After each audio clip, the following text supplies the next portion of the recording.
Ninashukuru tena kwa nafasi nyingine ili tuweze kuzungumzia neno la Mungu. Shukrani na sifa ziweze kumrudia Muumba wetu kwa sababu ya uhai na pumzi. Tunafanya shughuli zetu kwa uweza wake.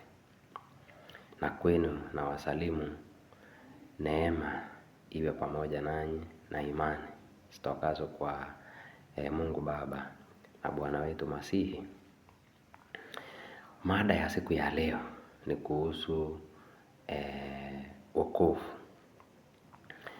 Na baadhi ya mambo ambayo tutaweza kuyazungumzia. Kwanza, tunajiuliza wokovu ni nini? Na je, tunaokolewa kutoka kwa nini? Na pili, nani anayehusika katika wokovu wetu?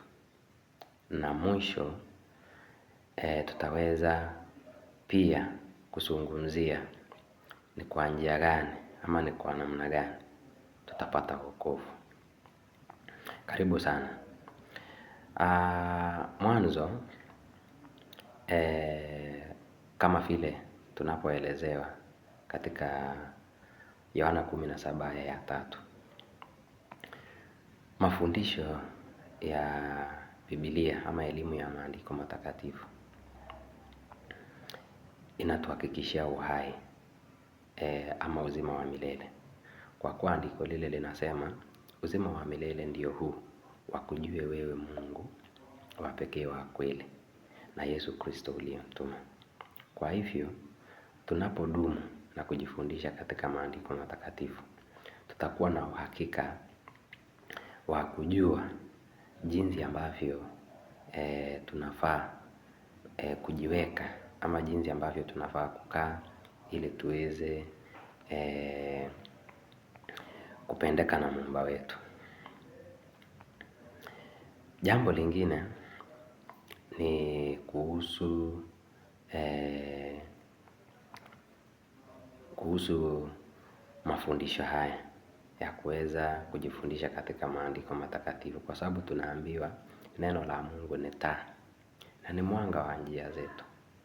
Tunapodumu na kujifundisha maandiko matakatifu, tutakuwa katika nuru, hatutabaki tena katika gizani, kwa sababu tutajua hakika namna ambavyo Muumba wetu angetuhitaji sisi tuweze kukaa. Narejea kwa mada. Wokovu ni nini? Wokovu ni hali ya kukombolewa ama kuepushwa na madhara. Na kwanza, pale mwanzo wakati mwanadamu aliumbwa na Muumba wetu, aliumbwa akiwa mkamilifu. Wazazi wetu wa kwanza katika hii dunia waliweza kuumbwa wakiwa viumbe wasiokuwa na mawaa. Lakini walipoasi, dunia yote ikaweza kuhesabiwa hiyo dhambi ya wazazi wetu wa kwanza.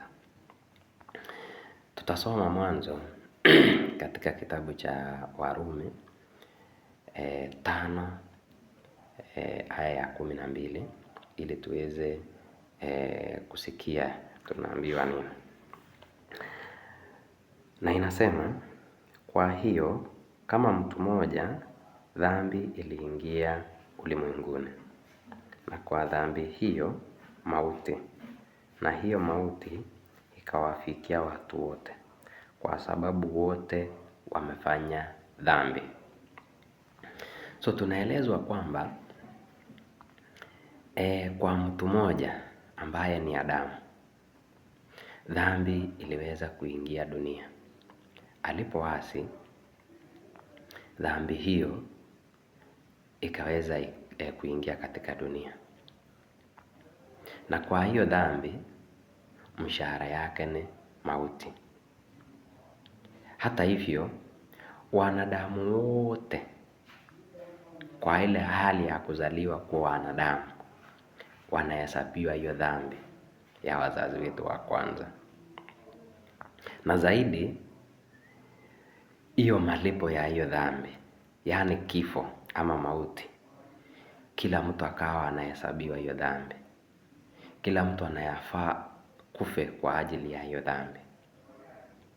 Ndiposa Warumi 3:23 inasema ya kwamba wote wanahesabiwa kuwa wana dhambi na wamepungukiwa na utukufu wa Mungu.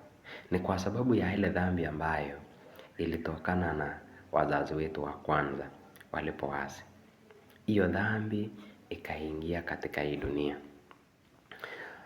Na ndiposa mtu yeyote anapozaliwa kuwa mwana wa Adamu, yaani mwanadamu, unahesabiwa hiyo dhambi. Tunaposoma katika Zaburi sura ya 51 mstari wa 5, tunapata zaidi kuelezewa kuhusu jambo lile kuwa mtu anapozaliwa anazaliwa akiwa na dhambi.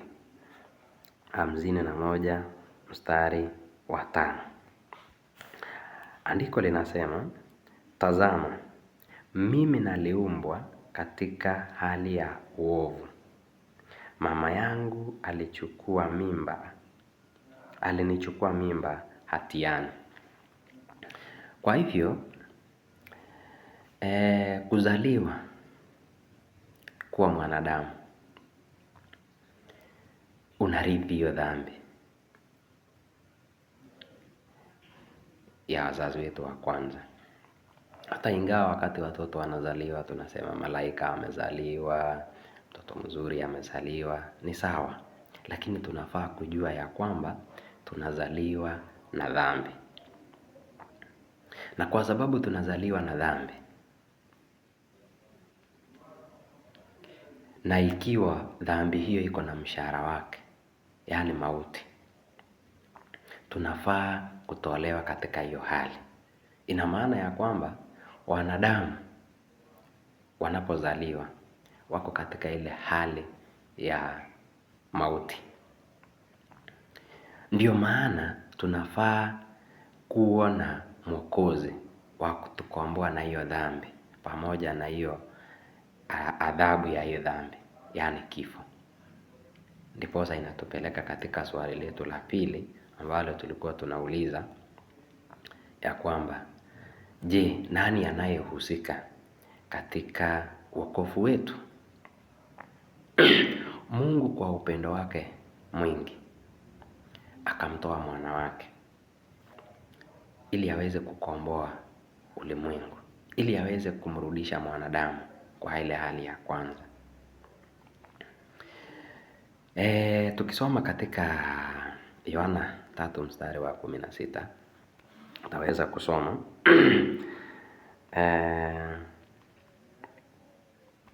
3:16. Kwa maana jinsi hii Mungu aliupenda ulimwengu hata akamtoa mwanawe pekee, ili kila mtu amwaminie asipotee, bali awe na uzima wa milele. Kwa hivyo Mungu aliweza kumtoa mwanawe ili aweze kukomboa ulimwengu. Mwokozi alikufa msalabani, aliteswa kwa ajili ya makosa yetu, kwa ajili ya dhambi zetu, kwa sababu ilikuwa inafaa kila mmoja wetu akufe ama afe kwa ajili ya dhambi yake. Lakini kwa rehema nyingi Mungu akamtoa mwanawe ili kwamba sisi zote tuweze kukombolewa na kuokolewa kutoka kwa hiyo dhambi pamoja na nguvu yake, yaani kifo. 5 mstari wa 8 katika kitabu cha Warumi linaelezea zaidi kuhusu jambo lile. Acha tuweze kusoma ili tuweze kusonga mbele. 3 mstari wake ni wa 8. Andiko linasema, bali Mungu aonyesha pendo lake yeye mwenyewe kwetu sisi, kwa kuwa Kristo alikufa kwa ajili yetu tulipokuwa tungali wenye dhambi. hii ni upendo wa hali ya juu sana, kwa sababu Mungu aliweza kuturehemu, akamtoa huyu mwanawe ili kwamba aweze kutukomboa kutokana na ile hali iliyoletwa na dhambi. Tukawa tumepata nafasi nyingine ya kuweza kumrejea Muumba wetu wa mbingu na dunia. Ndiposa kila mmoja wetu anafaa, kila mtu anafaa kuokolewa, anafaa wokovu. Unajua wakati mwingine tunaweza tukasikia mtu akisema kwamba ama mtu anawaza akifikiria, mimi sijaiba, mimi sijaua mtu, sijachokosana na mtu, kwa hivyo mimi niko sawa. Mimi naweza kuwa niko afadhali kuliko hata wale ambao labda wako kanisani. Lakini jambo ambalo tunafaa kujua katika hii mada ya wokovu ni kwamba mtu anafaa kujua, hata ingawa uko mzuri kiasi gani, hata ingawa uko mkarimu kiasi gani, kila ambacho unafaa kuelewa na kujua ni kwamba ulizaliwa na dhambi, pamoja na kuongezea dhambi zingine ambazo unaweza kuwa umefanya katika maisha yako. Lakini jambo muhimu sana ndugu yangu ni kwamba mtu alizaliwa na hiyo dhambi, ili kwamba tuweze kujua na kupata kuelewa jambo lile. Katika sehemu ya 3 katika mada yetu tunaeleza kwamba tutapataje wokovu huu. Tutaweza kusoma katika Waefeso 2 mstari wa 8 na mstari wa 9, Warumi mstari wa sura ya 2 mstari wa 8 na pia mstari wa 9.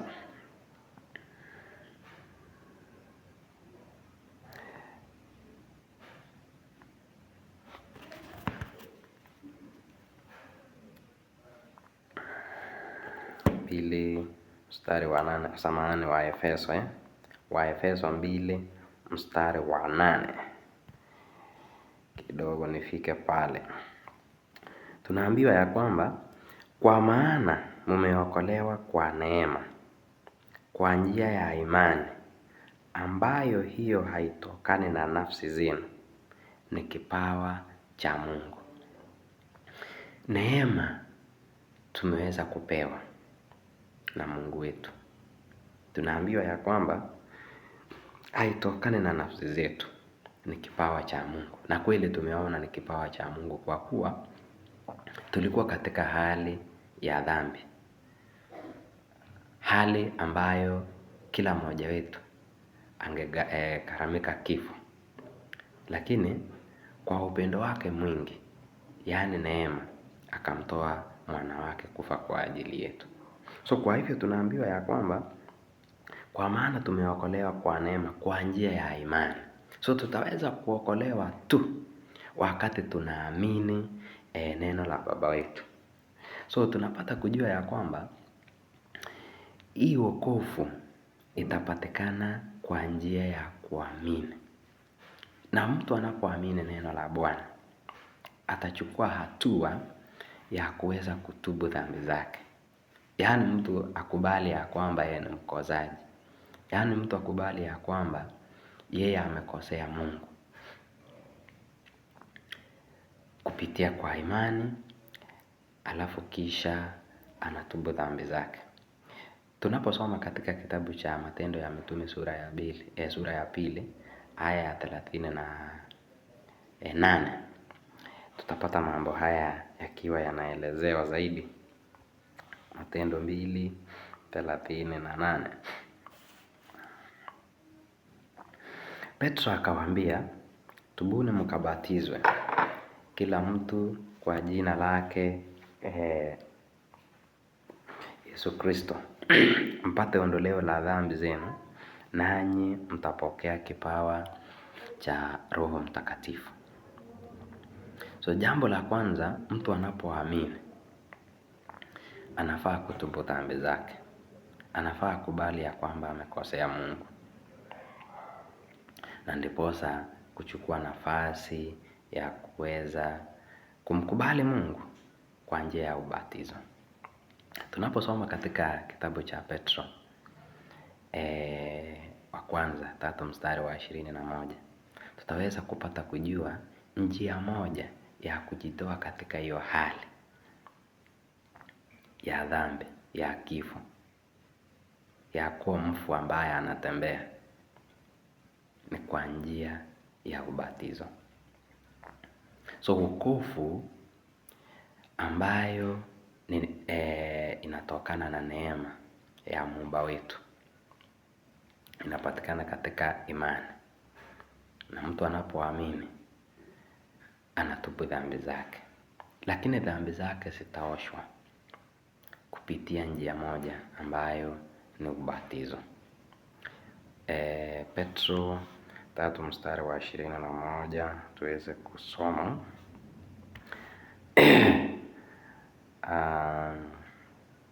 Tunaambiwa ya kwamba mfano ya mambo hayo ni ubatizo unaowaokoa ninyi pia siku hizi, sio kuwekea mbali uchafu wa mwili, bali ni jibu la dhamiri safi mbele za Mungu kwa kufufuka kwake Yesu Kristo. So tunaambiwa ya kwamba kila ambacho tutaokolewa katika siku hizi ni kupitia kwa ubatizo. Kupitia kwa ubatizo.